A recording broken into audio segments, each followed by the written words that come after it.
Hello, Radhe Radhe. आज मेरे माधव को कोफ्ते का खाने का मन है, तो आज कोफ्ते का भोग लगेगा उनको। इसलिए आज हम कोफ्ता बनाने जा रहे हैं लौकी का। लौकी है ये, मैंने इसको छील कर कद्दूकस कर लिया है काट के। इसका एक बार पानी भी हमने निकाल दिया है गार के, और एक बार अभी फिर से निकालना है।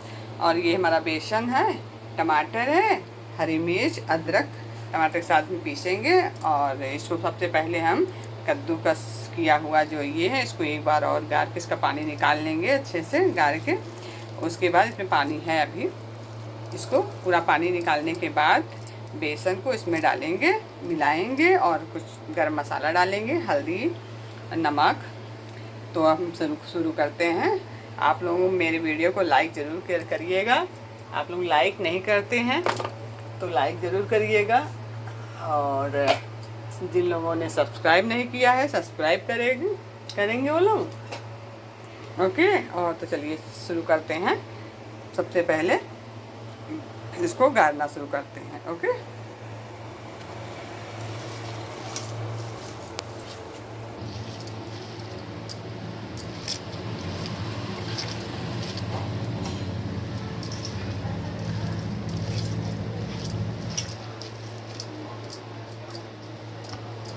माधव भी रोज़ नई नई डिश बताते रहते हैं। आज उनका ये खाने का मन है, आज उनको वो खाने का मन है, तो आज उनको कोफ्ते के भोग लगना है, इसलिए हम उसको कोफ्ते बनाने में लग गए हैं। सबसे पहले अभी उनकी आरती वारती हो गई तो हमने कहा चलो कोफ्ते का भोग बनाते हैं। और सबको काफ़ी दिन हो गया था, क्योंकि लौकी का कोफ्ता हमारे घर में बच्चे लोग भी बहुत पसंद करते हैं खाना। कटहल का कोफ्ता तो कोई नहीं पसंद करता है, कभी बना लेते हैं तो हमको तो अच्छा लगता है, लेकिन बच्चे लोग नहीं पसंद करते हैं। सबको लौकी कोफ्ता ही पसंद करते हैं। श्री राधे।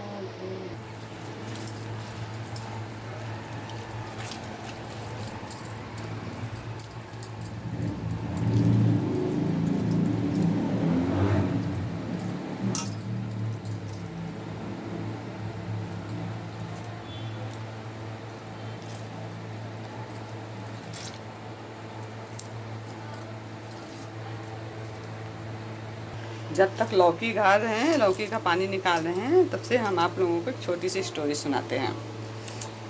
भगवान के एक भक्त थे, भक्त थी नहीं भक्त थी, वो औरत थी, भक्त थी। भगवान उनसे बहुत प्रसन्न थे, बहुत बड़ी भक्त थी, बहुत दयालु और बहुत ही दानी टाइप की थी। लेकिन उनके जो पति थे वो भगवान में इतना बिलीव नहीं करते थे, भक्त नहीं थे वो भगवान के। तो भगवान उनको अपना भक्त बनाना चाहते थे। तो सब लोग कहते थे, सेठ थे, सेठ से बोलते थे सेठ जी जाइए गंगा स्नान कर लीजिए।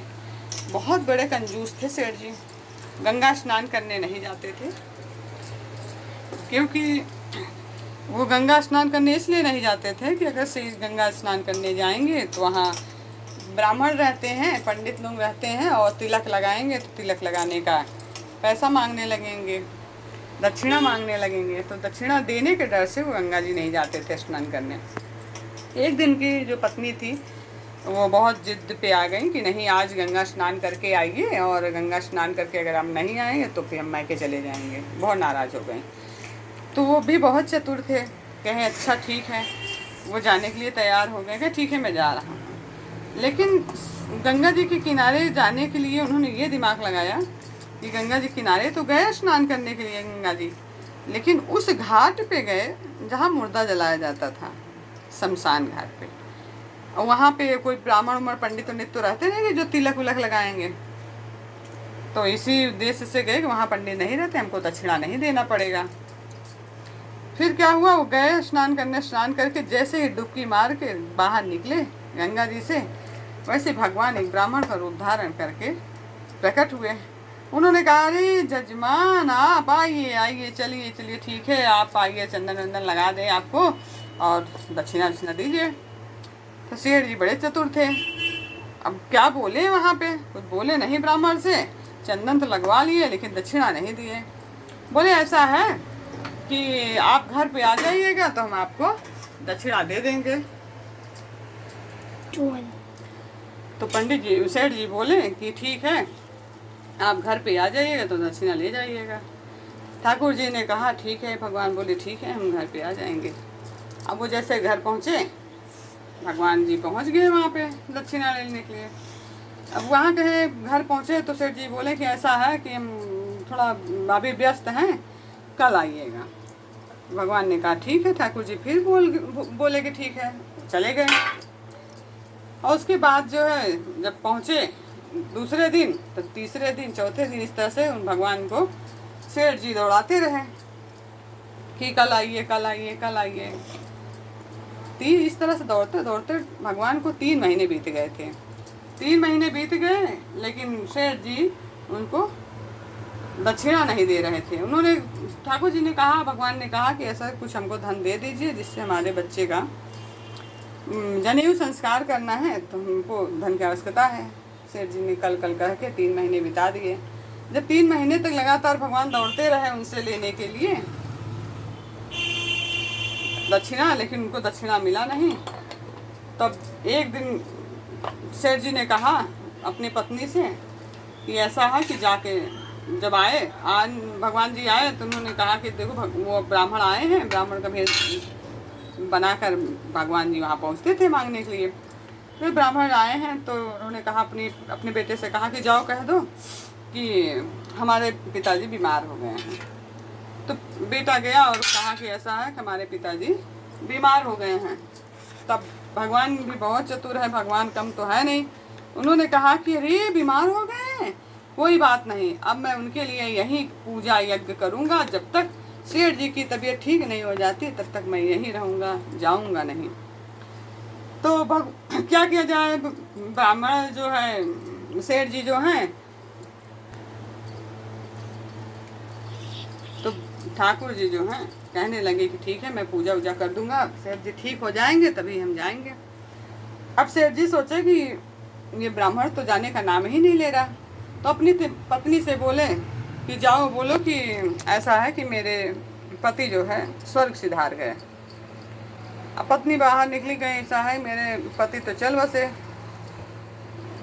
भगवान ने कहा कि अरे बाप रे राम राम, आपके पति स्वर्ग सिधार गए, अब तो मैं उनको शमशान तक पहुंचाकर उनकी चिता सजाकर तभी यहाँ से जाऊंगा, और धन भी नहीं लूँगा। जब तक उनका सब क्रियाकर्म हो नहीं जाता है तब तक मैं जाऊंगा नहीं। अब तो उनकी पत्नी को बड़ा अफसोस हुआ। उन्होंने जाकर कहा कि ब्राह्मण तो जाने का नाम नहीं ले रहा। वो कह रहा कि अब सब कुछ करके तभी कहें अच्छा ठीक है, मैं मरने का नाटक करता हूँ। अब वो मरने का नाटक करने लगे। ब्राह्मण बैठ गए धरने पे कि अब सब कुछ मैं करके तभी जाऊँगा। ठाकुर जी तो बैठे तब, लेकिन अब उनका बेटा जो था सेठ जी का, उन्होंने कहा पिताजी दे दीजिए धन, क्यों परेशान कर रहे हैं। कहे कि अरे दे देंगे तो वो कल को बेटे के शादी के लिए आ जाएगा, फिर पोता होगा उसके लिए मांगने आ जाएगा। इस तरह से वो मांगने की आदत पड़ जाएगा और मांगता रहेगा। ठाकुर जी बाहर बैठे धरना धरे थे। अब उनके मरने की नाटक होने लगा। बेटे ने कहा पिताजी तो चल बसे।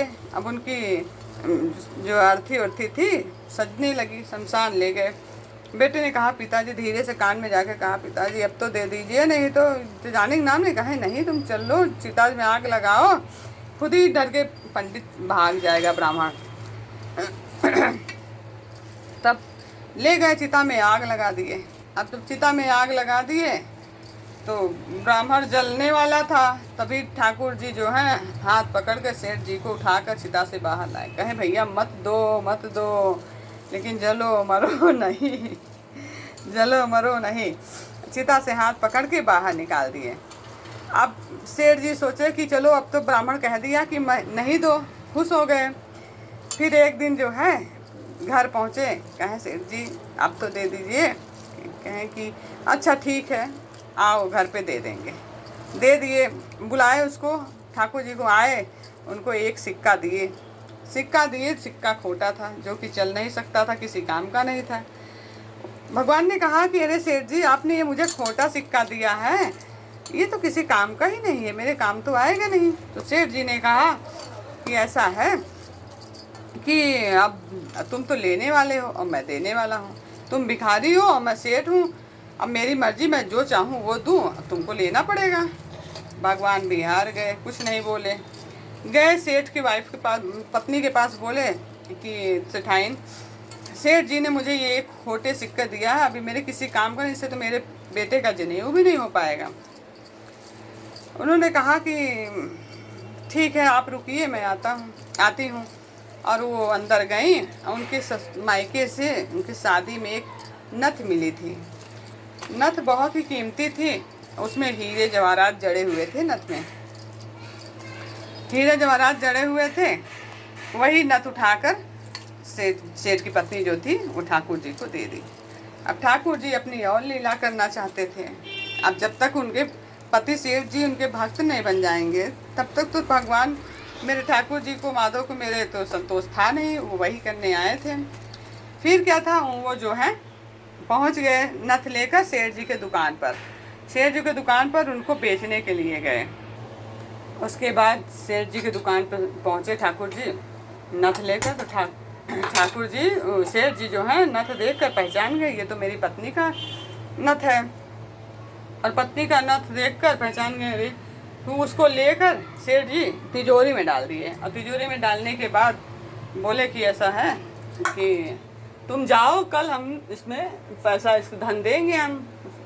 तो सेठ ब्राह्मण जो थे, ठाकुर जी जो थे, उन्होंने कहा कि मुझे जो है 100 सोने के सिक्के चाहिए इसके बदले में। बहुत इसमें कीमती नथ है, इसमें हीरे जवाहरात लगे हैं। और जिन्होंने दिया है उन्होंने कहा कि मुझे सोने के 100 सिक्के मिल जाएंगे इससे। सेठ जी ने कहा कि कल जाओ, मेरे पास मोहर नहीं है, मोहर मंगा लेंगे, तो कल आके अपने सोने के 100 सिक्के ले जाना। और वो जो है भगवान ने कहा, ठाकुर जी ने कहा कि ठीक है, हम कल आएंगे। और चले गए। वो सेठ जी ताला तिजोरी में रख के नथ ताला बंद करके जल्दी जल्दी घर गए। घर जाकर उन्होंने कहा कि अपनी पत्नी को बुलाया कि चलो यहाँ आओ। वो आई और आने के बाद बोली कि क्या हुआ। तो सेठ जी ने कहा ऐसा है कि नथ लाओ, जो तुम्हारी शादी का नथ था वो कहाँ है, वो ले आओ। तो उन्होंने कहा कि ठीक है, हम ले आते हैं।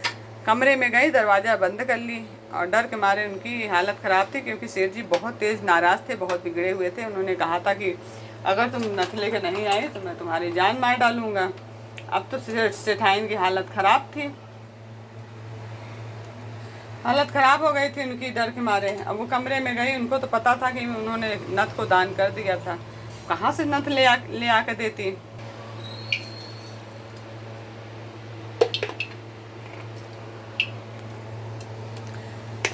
और वो बहुत दुखी हुई, कमरे में जाकर दरवाज़ा बंद करके रोने लगी। कहीं अब तो मैं बचूंगी नहीं, क्योंकि मैंने तो नथ दान कर दिया है, अब वापस तो मिलेगा नहीं। और सेठ जी बड़े नाराज़ हैं। बहुत दुखी हुई और उन्होंने एक कटोरी में विष लिया, और विष रखी थी कमरे में अपने, और विष लेकर उन्होंने कहा मैं पीकर मर जाऊंगी, क्योंकि सेठ जी को हम नथ कहाँ से वापस ले आएंगे। लेकिन विष पीने से पहले उनके दिमाग में आ रहा था कि मैं तो मर जाऊंगी, लेकिन उस ब्राह्मण का क्या होगी, क्योंकि सेठ जी तो उसको छोड़ने वाले हैं नहीं। और सेठ जी यही सोच रहे थे कि मेरी पत्नी तो बड़ी दयालु है, भक्त टाइप की है, दे दी होगी दान में। और गुस्सा कर रहे थे पत्नी के ऊपर कि पत्नी जो है अब हमारी दी कैसे, हमसे बिना इजाज़त के, बिना पूछे हुए, बिना कैसे दे दी। और इसीलिए वो घर आके नाराज़ हो रहे थे। जब जैसे ही उन्होंने सोचा कि हम तो मर जाएंगे, लेकिन ब्राह्मण का क्या होगा, अगर ब्राह्मण को सेठ जी मार डालेंगे तो जो है उनको ब्रह्म हत्या लग जाएगा। ये पति की भी चिंता कर रही थी मरते मरते। ऐसा सोचकर जैसे ही पीस की कटोरी ली और मुंह से लगाने लगी पीने के लिए, वैसे खट्ट से आवाज़ आई। जब खट्ट से आवाज़ आई तो देखने लगी, कटोरी में वो नथ आके गिर गई थी। ठाकुर जी ने उनके कटोरी में वो नथ डाल दी थी।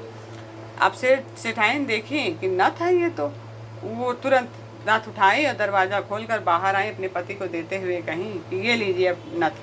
अब जब सेठ जी नथ देखें तो बड़े अचंभित हो गए, बोले कि अरे ये नथ तो हम जो है अभी तिजोरी में बंद करके चाबी अपने जनेऊ में खोस के चले आ रहे हैं, तो ये कैसे आई। फिर वो उन्होंने अपनी पत्नी से पूछा कि क्या बात है, कैसे जो है तुम्हारे पास है ये नथ। तब पत्नी ने उनको सारा वृतांत बताया। तब उनको सेठ जी को समझ में आया कि जो इंसान, जो ब्राह्मण दौड़ दौड़ के मेरे पास आ रहा था, वो कोई और नहीं ठाकुर जी थे। अब सेठ जी को इतना पश्चाताप हुआ, इतना पश्चाताप हुआ, वो बहुत दुखी हुए, बहुत दुखी हुए। और फिर उन्होंने कहा कि ये धन दौलत गाड़ी बंगला ये मेरे किस काम के, मैं तो भगवान को ही अपने दिल्ली से बार बार वापस भेज रहा था, बार बार वापस भेज रहा था, और अब मैं क्या करूं, भगवान को मैंने भगा दिया, इतने दिन तक दौड़ाया, हाँ भगवान मेरी परीक्षा ले रहे थे, अब मैं क्या करूं। बहुत दुखी हुए वो। उसके बाद उन्होंने दान करना शुरू कर दिया, धीरे धीरे अपना सारा जो है धन दौलत धीरे धीरे जिसको भी किसी चीज़ की ज़रूरत पड़ती थी वो अपना दान कर देते थे, दे देते थे उसको। इस तरह से वो जिसको भी ज़रूरत पड़ता था उसको जो है दे देते थे धन उठाकर। धीरे धीरे करते करते उन्होंने अपनी सारी संपत्ति, सारा धन दौलत जो था उनके पास सब दान कर दिए। फिर एक दिन उनकी पत्नी आई और बोली कि पतिदेव से कि ऐसा है सेठ जी कि सारा धन तो आपने दान कर दिया, अब खाने के लिए भी कुछ नहीं है।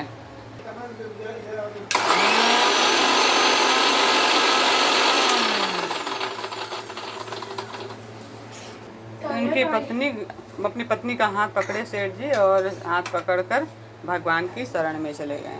भगवान की शरण में गए और भगवान के पास मंदिर में रहने लगे, मांगने खाने लगे।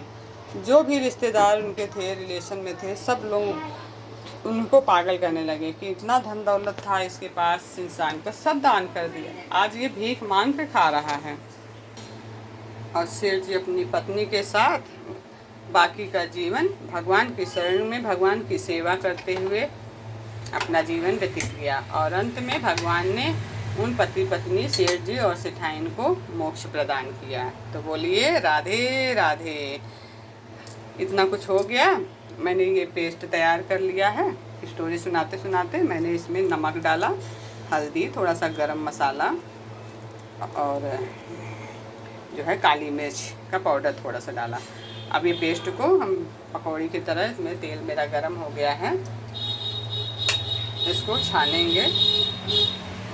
मैंने टमाटर और अदरक, हरा मिर्चा ये सब पीस भी लिया है। स्टोरी सुनाते सुनाते अब तो सबसे पहले हम पकौड़ी को तलेंगे, उसके बाद आगे बनाएंगे। मैंने सारी पकौड़ियों को गोली बना के रख लिया है। अब हम इसको तेल में तलेंगे, एक एक पकौड़ी उठा के तेल में इसको डालेंगे। कढ़ी की पकौड़ी बनाना होगा तो बेसन को बहुत ज़्यादा फेंटना पड़ता है, लेकिन कोफ्ते बनाने के लिए इतनी मेहनत नहीं करनी पड़ती है क्योंकि इसमें लौकी मिक्स रहता है और लौकी की वजह से इतना ज़्यादा मेहनत नहीं करना पड़ता। पकौड़ियाँ सॉफ्ट हो ही जाती हैं, थोड़ी सी मेहनत में ही काम हो जाता है। ये हमारी पकौड़ियाँ छोटी छोटी बनाएंगे क्योंकि ये बन जाएंगी, फूल के बड़ी बड़ी हो जाती हैं।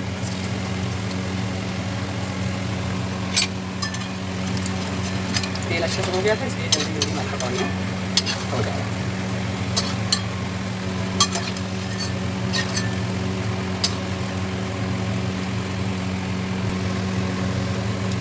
जब से इधर एक तरफ पकौड़ियाँ बन रही हैं हमारी, हम दूसरी तरफ कढ़ाई चढ़ा देते हैं मसाला भूनने के लिए। गैस चला दिए हैं, तेल एक कढ़ाई है, इसमें डालेंगे सरसों का तेल।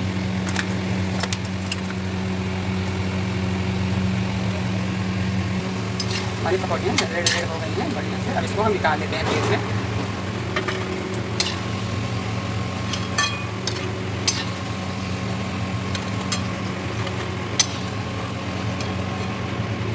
थोड़ी सी और बची हुई है, उसको भी तल लेते हैं।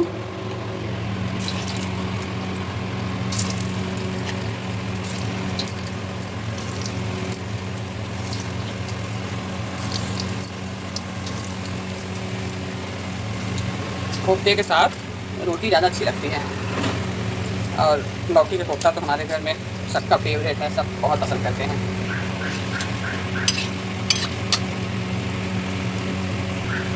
पकौड़ी भी हो गई है और इधर मेरा तेल भी हो गया है। इसमें डालेंगे थोड़ा सा, एक चुटकी हींग।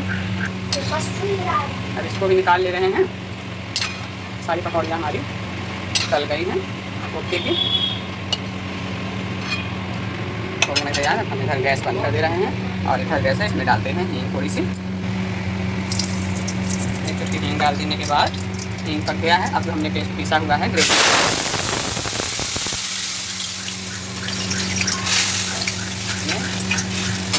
मसाले को ग्रेवी तैयार करते हैं पहले इसमें। अब इसमें डालेंगे थोड़ी सी हल्दी, थोड़ा सा डालेंगे इसमें धनिया पाउडर, थोड़ा सा डालेंगे गरम मसाला।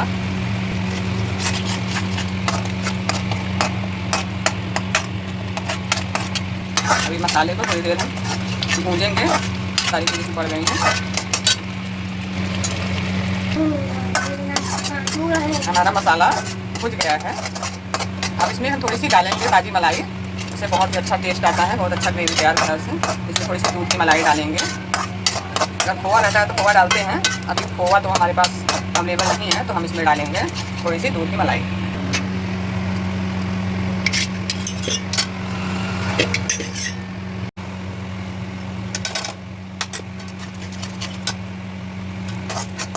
बहुत अच्छा इसका फ्लेवर आता है दूध की मलाई डालने से। और जब बन जाता है थोड़ा सा जब मक्खन ऊपर से डाल दिया जाता है, तैयार होने पर सोने पे सुहागा हो जाता है, बहुत ही अच्छा टेस्ट आता है कोफ्ते का। आप सब मेरी वीडियो को देखिए और लाइक करिएगा ज़रूर। अगर कोई खाना अच्छा बनाता है तो खाने वाले का फ़र्ज़ होता है कि उसकी तारीफ़ करें। इसी तरह से कोई मेहनत करके आपकी वीडियो बना रहा है तो आपका फ़र्ज़ बनता है कि आप लोग लाइक करें। तो लाइक ज़रूर करिएगा प्लीज़। और जिन लोगों ने अभी तक मेरे चैनल को मेरे सब्सक्राइब नहीं किया है वो लोग सब्सक्राइब जरूर करेंगे। और कमेंट में बताइएगा कि मेरे बनाने का तरीका आप लोगों को कैसा लगा, और बनाने के बाद बताइएगा, कमेंट करिएगा कि आपको कोफ्ता खाने में कैसा लगा। अब हमारा ये मसाला जो ग्रेवी है वो रेडी हो गया है। इसमें अब हम डालेंगे थोड़ा सा पानी ऐड करेंगे इसमें। आप लोगों को एक और हम तरीका बता देते हैं। जैसे कोई किसी को पकौड़ी जो है अच्छी सी फूलती नहीं है, मेरी पकौड़ी तो अच्छी से फूली हुई है, बहुत ही सॉफ्ट होती है। तरीका ये बता रहे हैं कि इसमें रस अच्छे से भर जाए, अच्छा सॉफ्ट हो जाए। इसके लिए आप एक काम कर सकते हैं, पकौड़ी बनाने के बाद फोक होता है, स्पून जो चाउमीन खाने वाला चम्मच है, इसको लेकर आप इस तरह से इसमें इस तरह से ऐसे 2-3 बार हर पकौड़ी में इस तरह से कर देंगे तो इसमें अच्छे से जो है रस में डूब जाता है और बहुत ही अच्छा इसका पकौड़ा जो टेस्ट होता है इसमें फिन जाता है अच्छे से, और कोफ्ता का टेस्ट बढ़ जाता है। अगर जिन लोगों की पकौड़ियाँ जो है टाइट होती हो, अंदर ठोस होती हो, लेकिन हमारी पकौड़ी तो बहुत सॉफ्ट है, ये देखिए बहुत ही अच्छी है। तो इसलिए हमको तो ये करने के लिए, लेकिन फिर भी हम आप लोगों को बता दे रहे हैं कि अगर आपको कोई प्रॉब्लम हो कि पकौड़ी अच्छे से रस नहीं चूसता हो, नहीं इसमें रस भरता हो, सॉफ्ट नहीं होता बनने के बाद, तो आप ये कर सकते हैं कि जैसे हम आंवले का मुरब्बा बनाते हैं तो उसमें छेद करते हैं, उसी प्रकार एक पकौड़ी लेकर उसमें इस चम्मच से 1-2 बार ऐसे आप उसमें कर देंगे तो इसमें छेद में रस अच्छे से डिप हो जाएगा। तो अब हम चलते हैं, सबसे पहले जो हमने रसा था जो हम लौकी काट के रखे हुए थे, सबसे पहले हम उसको इसमें डाल देते हैं मसाले में और गैस को कर देते हैं तेज। और फिर इसके बाद जो है एग्जॉस्ट की वजह से आप लोगों को हमारी आवाज़ क्लियर शायद ना समझ में आती रही हो, एग्जॉस्ट हमने बंद कर दिया है। पकौड़ियाँ बना रहे थे तो एग्जॉस्ट चलाए हुए थे और अब हमने कर दिया है। देखिए अब हमारा ग्रेवी एकदम तैयार हो गया है। अब इसमें हम डालेंगे, ऐड करेंगे पानी, इसमें हम पानी ऐड करेंगे। और जब ये हमारा ग्रेवी वाला पानी जो है, रसा जो है इसका खौलने लगेगा, फिर हम इसमें डालेंगे अपनी इन पकौड़ियों को। हम अभी इस रसे को ढक दे रहे हैं 5 मिनट के लिए। 5 मिनट ये अच्छे से खौल जाएगा। ये देखिए हमारा जो है रसा जो है खौल गया है अच्छे से। अब इसमें डालेंगे हम पकौड़ियाँ, इस तरह से डाल देंगे पकौड़ी। ये बेसन का जो पकौड़ियाँ हैं, ये रसा बहुत सोखता है, ये जो इतना रसा है ना ये सोख लेगा पूरा पकते पकते और गाढ़ा हो जाएगा। अब इसको डाल दिए, डालेंगे इसमें थोड़ा सा नमक, इसमें थोड़ा सा नमक डाल दे रहे हैं, हल्का ही नमक डालेंगे क्योंकि पकौड़ी में भी नमक डाला हुआ था। फाइनली कोफ्ता तैयार है, बस अब 5 मिनट और लगेगा इसको पकने में, फिर रेडी हो जाएगा।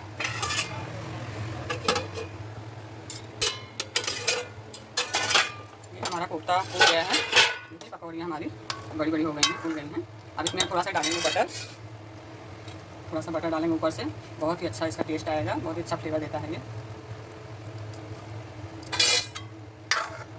हमारा ये कोफ्ता तैयार हो गया। हम इसको निकाल लेते हैं बर्तन में।